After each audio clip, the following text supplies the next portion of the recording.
पीले दांत वाली बहू। रंजना कभी ब्रश नहीं करती थी। उसे कितनी बार उसके माँ बाप ने डांटा, लेकिन उसका कोई असर उस पर होता ही नहीं था, जिस कारण से उसके दांत पीले पीले हो जाते हैं। शादी के बाद। अरे बहू, वैसे तो तुझ में कोई कमी नहीं है, पर तेरे दांत इतने पीले कैसे हैं बेटा? कैसे मतलब? कोई सर्जरी थोड़ी ना कराई है। वो तो क्या नाम, मैं ब्रश नहीं करती थी तो पीले हो गए। अब क्या करूं? आप कहें तो लाल करवा लूं या फिर काले? यार ये क्या है, क्यों माँ से लड़ रही हो? लड़ रही हूँ? अरे मैं लड़ रही हूँ या ये बोल रही है कि दांत पीले हैं, पीले। अरे तपस्या थोड़ी ना की है इन्हें पीले करने के लिए। बकायदा ब्रश नहीं किया है 20 साल तक, तब जाकर।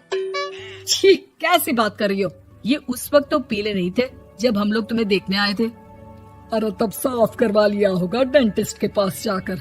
अब देखो कैसे पीले पीले लग रहे हैं। रंजना सास की तरफ गुस्से से देखती है। फिर शुरू हो गई पीले पीले पीले।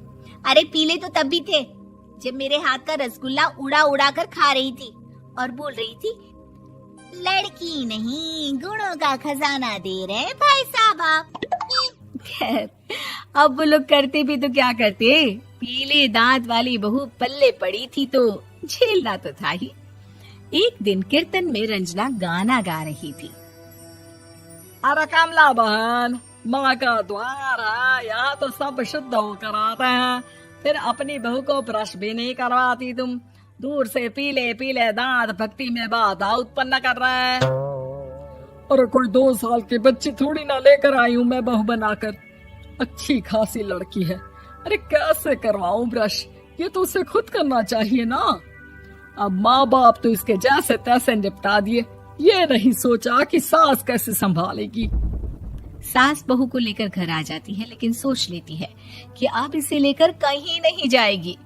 अगले रोज बहू कहती है, अरे क्या हो गया, मंदिर नहीं जाना क्या? कीर्तन का वक्त हो रहा है। मेरी मधुर वाणी से कान्हा जी जागते हैं और सोते हैं। आप तो जानती है ना उनकी भक्ति में कितना मन लगता है मेरा। वो क्या है ना, तबीयत ठीक नहीं लग रही है मेरी, आराम करूंगी मैं। तबीयत ठीक नहीं लग रही? अभी तो मिथुन के गाने पर नाच रही थी आप, और अब बोल रही है कि तबीयत ठीक नहीं लग रही। अरे भक्ति में मन लगा लो सासू माँ, ऊपर जाना है, क्या मुंह दिखाओगी आप? हाँ? सास को बहू की बात पर गुस्सा आ जाता है। मैं क्या मुंह दिखाऊंगी, इसकी चिंता तो ना कर, समझी? अपने मुंह की चिंता कर, जो ये पीले पीले दांत लेकर हर जगह पहुंच जाती है। पता है लोग कितना मजाक बनाते हैं। ना जी ना, मैं नहीं जाना कहीं तेरे साथ। तो ये बात है। कोई ना, मत जाओ, मैं अपने कमरे में ही बैठकर भक्ति कर लूंगी। ऊपर वाला दांत थोड़ी ना देखता है, मन देखता है, भावना देखता है। और अरे बस बस, तू सब कुछ दिखा, बस ये सफेद चमकदार दांत ना दिखाना किसी को, है? जा यहाँ से। बहू को सास की बात का कोई फर्क नहीं पड़ता, वो तो जैसी थी वैसी ही रह जाती है। सुबह नहाकर किचन में खाना बनाना, फिर खाना खाना, कीर्तन भजन करना और सो जाना। एक दिन, माँ जी मैं सहेली के घर जा रही हूँ, शाम को लेट आऊंगी। हाँ हाँ तो जाना, मैंने कौन सा तेरी आरती करनी है घर पर बैठकर। रंजना सहेली के घर जाती है, जहाँ वो पार्टी में जाने की तैयारी कर रही होती है। अरे शिखा, कहाँ जाने की तैयारी कर रही है? मैं गलत वक्त पर आ गई क्या? अरे नहीं यार, उल्टा सही वक्त पर आई है। मैंने ये साड़ी और ज्वेलरी निकाली है यार, शाम को इनके ऑफिस की एक पार्टी में जाना है। बताना कैसा लग रहा है ये सब? नहीं यार, इस ड्रेस के साथ तो वो वाली ज्वेलरी अच्छी लगेगी। हाँ हाँ सही बोल रही है, मैंने ध्यान ही नहीं दिया। वैसे तो हमेशा से मस्त फैशन सेंस रखती है। तो बड़ा जाती होगी ना पति के साथ पार्टी में। रंजना कुछ नहीं बोलती, बस सोचती है कि यार काश ये बात सही हो जाती, पर मैं क्यों नहीं जाती पार्टी में? क्या इन लोगों की कोई पार्टी होती नहीं होगी? रंजना घर आती है और रात में पति से सवाल करती है, एक बात बताइए, आप मुझे किसी पार्टी में क्यों नहीं ले जाते? क्या आपके यहाँ ऑफिस में पार्टी नहीं होती? पति बेचारा क्या कहता कि दांत पीले हैं तुम्हारे इसलिए। अरे कोई पार्टी होती नहीं हम लोगों के ऑफिस में, तो कहाँ से लेकर जाऊं? और मार्केट, मॉल, कहीं वीकेंड घूमना, कहीं तो। अरे यार सारे हफ्ते में एक छुट्टी मिलती है, तो सोचता हूँ कि आराम ही कर लूं। क्यों? रंजना मन मार के रह जाती है। पहले कभी सास के साथ मंदिर जाया करती थी, लेकिन वो भी सास ने ले जाना बंद कर दिया। घर बैठी बैठी रंजना बोर हो जाती है।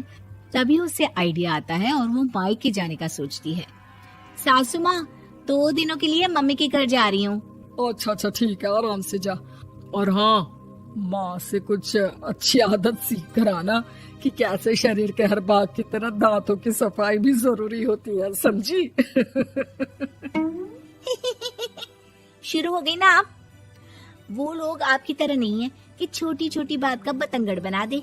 उन लोगों के लिए मैं मायने रखती हूँ, ना कि मेरे पीले पीले दांत। रंजना माँ को बिना बताए उन लोगों को सरप्राइज देती है, लेकिन जैसे ही वो दरवाजे पर पहुंचती है, अंदर देखती है कि घर वाले कहीं जा रहे होते हैं। अब माँ, काश रंजना दीदी के दांतों वाली प्रॉब्लम नहीं होती, तो वो भी हम लोगों के साथ चलती ना बुआ जी की बेटी की शादी में। हाँ बेटा, लेकिन अब उसे कौन समझाए कि उसको उसके पीले दांत नहीं दिखते, लेकिन उसके आसपास के लोगों को कितना एम्बैरेसिंग फील कराते हैं। मुझे तो कितनी बार उसके स्कूल की टीचर ने शिकायत की कि उसके साथ कोई लड़की बैठना भी नहीं चाहती, और ना ही कॉलेज में कोई उससे बात करना चाहता था। लेकिन पता नहीं क्यों उसे ये बात समझ में ही नहीं आती। कोई कमी नहीं है उस लड़की में, बस यही कि दांत पीले हैं।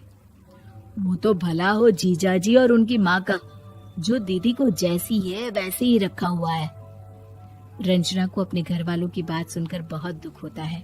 वो सोचती है कि वो क्या करे, लेकिन फिर वो सीधा डेंटिस्ट के पास जाती है, अपने दांत चमकाती है और कसम खाती है कि वो रोज ब्रश करेगी। अरे क्या हो गया? तुम तो 2 दिनों के लिए गई थी ना।